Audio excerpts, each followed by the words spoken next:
Hello everyone. इस video में हम बहुविषयक परियोजना कक्षा 4 हिंदी का प्रोजेक्ट सीखेंगे कैसे बनाना है। उसका थीम है बच्चों समय। चलो स्टार्ट करते हैं।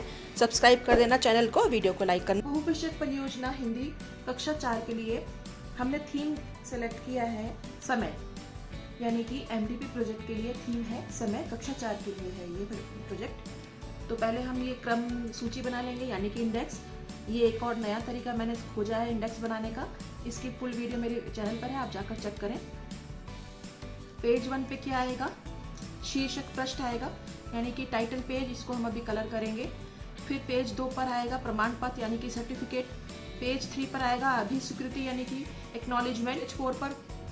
पेज 4 पर आएगा नाम पत्र, यानी कि आपकी नेम स्लिप। पेज 5 पर आएगा दिशा निर्देश, यानी कि गाइडलाइंस। पेज 6 पर आएगा विषय वस्तु, यानी कि कंटेंट जो आपको मिला है सब्जेक्ट बनाने के लिए। पेज 7 पर आएगा प्रश्न 1, ऐसे ही सो ऑन। तो ये मैंने बनाया है। इसकी फुल वीडियो आपको मेरे चैनल पे मिलेगी, वहाँ पे जाकर चेक करिए। तो शीर्षक पृष्ठ बनाना सभी सब्जेक्ट्स का बहुत इंपॉर्टेंट होता है। तो चलिए मैं आपको हिंदी का शीर्षक पृष्ठ बनाना बताती हूँ। तो ये मैंने थोड़ा सा हिंदी से रिलेटेड ही कंटेंट यहाँ पे लिया है। हिंदी परियोजना, ये क ख ग घ लिख लिया है और थोड़ा सा ये चित्र बना लिया है। अब इनको हम कलर करेंगे।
इंडेक्स के बाद ये हमारा शीर्षक पृष्ठ आएगा हिंदी का। उसके उपरांत आएगा बच्चों प्रमाण पत्र, जो आपके विषय अध्यापक या अध्यापिका आपको देंगी। ये डिटेल्ड वीडियो मैंने बनाई है कि कौन कौन से प्रमाण पत्र, कौन कौन से सर्टिफिकेट्स लगेंगे। उसकी वीडियो मेरे चैनल पे है, आप जाकर चेक करें। उसके बाद अभिस्वीकृति, यानी कि एक्नॉलेजमेंट। और उसके बाद फिर नेम स्लिप आएगी। ये इसका वीडियो भी मैंने अपने चैनल पर अपलोड किया है कि ये मैंने कैसे बनाया है। सुंदर सा बना हुआ है। छात्र का नाम, विभाग, अनुक्रमांक, परियोजना की थीम, ये सब कुछ आएगा इसमें। उसके बाद आएगा कि दिशा निर्देश कि आपको इस प्रोजेक्ट में क्या करना है और क्या नहीं करना है। फिर कक्षा 4 का ये प्रोजेक्ट स्टार्ट होता है यहाँ से। बहुविषयक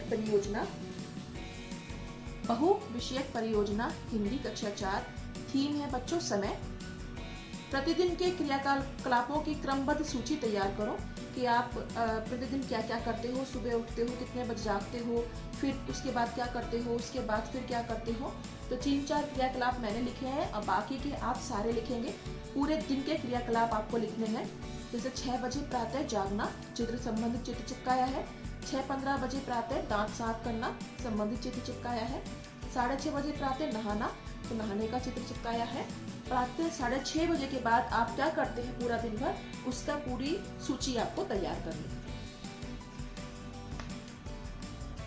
दूसरा प्रश्न है ग्रीष्मावकाश में आपने समय का सदुपयोग कैसे किया, उस पर 10 वाक्य लिखो। मतलब जो आपकी गर्मियों की छुट्टियां हैं उसमें आपने अपने टाइम का कैसे यूज किया, तो उसके बारे में आपको लिखना है। बच्चों, क्या होता है कि पूरे वर्ष हम लोग बहुत ज़्यादा व्यस्त रहते हैं, क्योंकि हमें स्कूल जाना होता है, स्कूल का काम करना होता है, इसलिए हमें पूरा समय नहीं मिल पाता। तो ग्रीष्मावकाश वो समय है बच्चों जब हम ऐसे कामों को कर सकते हैं जो हमें पूरे साल भर करने के लिए नहीं मिलते हैं। जैसे मैंने यहाँ पूरा डिटेल लिखा है, इसमें मैंने आधा ही लिखा है, आधा आप अपने आप लिखेंगे। हमारा ग्रीष्मावकाश दिनांक 9/5/22 से आरंभ हुआ। ग्रीष्मावकाश वर्ष का वह समय होता है जिसमें हम अपने समय का सदुपयोग करते हुए वे सारे कार्य कर पाते हैं जो हम साल के किसी और समय पर नहीं कर पाते। मैंने भी ग्रीष्मावकाश में समय का बहुत सदुपयोग किया। इन छुट्टियों में मैंने योगाभ्यास सीखा, जो कि हमारे स्वास्थ्य के लिए बहुत ही आवश्यक है। अपना सारा गृह कार्य पूर्ण करके मैं अपने नानी के यहाँ घूमने गया या गई, और उसके बाद मैंने क्या किया ये सारा आप लिखेंगे। ये आधा ही है बच्चों, आपको मैंने एग्जाम्पल दिया है कि आप कैसे आरंभ कर सकते हैं। उसके बाद आप सारा लिखेंगे कि आपने क्या क्या किया है। देखो मैंने संबंधित चित्र चिपकाए हैं, भगवान को नमन करना है, योगा करना है, गृह कार्य कर रहे हैं, नानी के घर घूमने जा रहे हैं। कुछ मैंने समय से रिलेटेड बातें भी लिखी हैं। समय का सदुपयोग, समय का मोल समझो, समय के साथ चलो, सफलता तुम्हारे पीछे आएगी। छोटा सा हिंदी का कोट लिखा है मैंने। यहाँ पर आप इस और गतिविधियां और यहाँ पर और अपना लिख सकते हैं कि आपने क्या क्या किया। प्रश्न नंबर 3 है समय पर कोई 4 दोहे लिखकर संबंधित चित्र भी चिपकाइए। बच्चों ध्यान रहे, दोहे लिखने हैं, कोट्स नहीं लिखने हैं। दोहे और कोट्स में डिफरेंस होता है। मैंने दो दोहे यहाँ लिखे हैं, 2 आप लिखेंगे। समय चक्र है घूमता, करता सबका न्याय, कोई इससे बच सके ऐसा नहीं उपाय। ये चित्र चिपका है, समय का चक्र घूम रहा है। मंजिल उसको प्राप्त हो जो करता रहे प्रयास, समय उसी का साथ दे जिसको है विश्वास।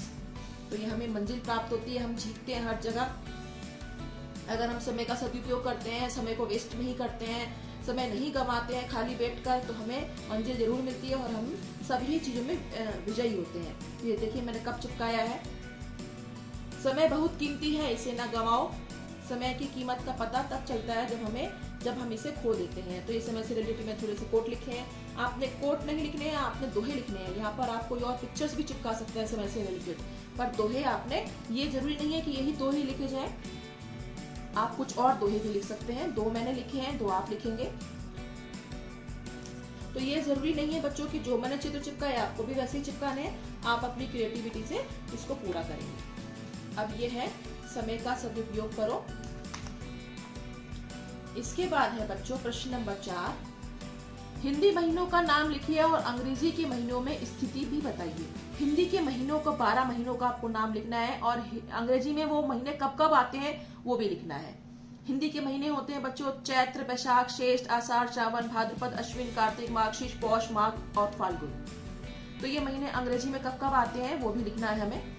क्रम, महीनों के नाम, अंग्रेजी के महीनों की स्थिति। चैत्र होता है मार्च अप्रैल में, बैशाख अप्रैल मई में, ज्येष्ठ मई जून में, आषाढ़ जून जुलाई में, श्रावण जून जुलाई अगस्त में, भाद्रपद अगस्त सितंबर में, अश्विन सितंबर अक्टूबर में, कार्तिक अक्टूबर नवंबर में, मार्गशीर्ष नवंबर दिसंबर में, पौष दिसंबर जनवरी में, माघ जनवरी फरवरी में, फाल्गुन फरवरी मार्च में। तो रिलेटेड मैंने थोड़े से पिक्चर्स भी चिपकाए हैं, यहाँ पर भी चिपकाए हैं बच्चों, देखो।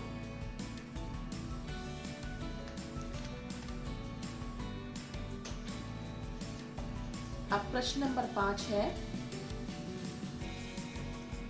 दिए गए समय को शब्दों में लिखिए, घड़ियां बनाइए और निर्देशानुसार रंग भरिए। जो समय दिया है उसको आपको शब्दों में लिखना है और फिर उनको वो दिखाते हुए घड़ी भी बनानी है और फिर जो कहा गया है वैसा ही रंग आपने भरना है। जैसे यहाँ लाल कहा है तो लाल भरा है मैंने, हरा कहा है तो हरा भरा है। पहला है 9, तो 9 बजे हिंदी में शब्दों में लिखेंगे 9 और 9 की घड़ी भी बनाएंगे। 10:15 हरा रंग करना है तो हरा रंग किया है। ये मैंने संबंधित कुछ चित्र भी बनाया है। फिर है 11:30, इसको क्या कहते हैं अपने आप लिखेंगे और यहाँ पे चित्र बनाएंगे। 11:45 को फिर पीला रंग करना है या नीला रंग करना है, क्या कहते हैं यहाँ लिखेंगे हिंदी में। 3:05 संतरी रंग करना है, मैंने कर दिया है, आप यहाँ लिखेंगे। ठीक है, तो समय का सदुपयोग करो बच्चों, समय बहुत कीमती है। अब इसके बाद आता है मेरी सीख, यानी माई लर्निंग। कि मैंने इस प्रोजेक्ट से आपको क्या पता चला, आपने क्या सीखा। मेरी सीख, यह परियोजना मेरे लिए बहुत ही शिक्षाप्रद और लाभप्रद रही। इस परियोजना के द्वारा मैंने समय के महत्व को जाना। परियोजना ने मुझे दिन प्रतिदिन के क्रियाकलापों की सारणीबद्ध करने के लिए प्रेरित किया। परियोजना को पूर्ण करने के बाद मैंने हिंदी महीनों के नाम भी सीखे। इसके लिए मैं अपने प्रधानाचार्य जी, अपनी विषयाध्यापिका और अपने माता पिता को धन्यवाद करना चाहता हूँ या चाहती हूँ। यहाँ आपका नाम आएगा। तो ये बच्चों हिंदी का प्रोजेक्ट था क्लास 4 का। समय थीम थी इस प्रोजेक्ट की। ये जो फ्रंट पेज है मैंने ये कैसे बनाया है, इसकी वीडियो मेरी चैनल पर है। तो बच्चों ये हिंदी का प्रोजेक्ट था।